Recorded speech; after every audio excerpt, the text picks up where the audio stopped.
রান্নাঘরের ছোট ছোট কাজগুলো মাঝে মাঝে মনে করিয়ে দেয় জীবনের সহজ সুন্দর কথা। চাল ধোয়া, ডাল মেশানো, কড়াইয়ের ভাজা, এই শব্দগুলো যেন একটা সুরের মতো বাজে আমার মনে। আজকে আমি খুব জটিল কিছু রান্না করিনি, শুধু একটা সাধারণ খিচুড়ি।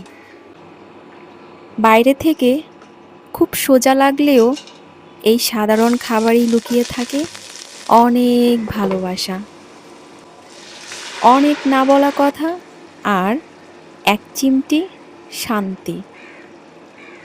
রান্নার সময় আমি ভাবি, জীবনেও যেমন কিছু সহজ নিঃশব্দ মুহূর্তের সবচেয়ে বেশি শক্তি পাওয়া যায়, যেমন কারো একটা চুপচাপ ভালোবাসা, একটা ছোট্ট হাসি, বা শুধু পাশে থাকা।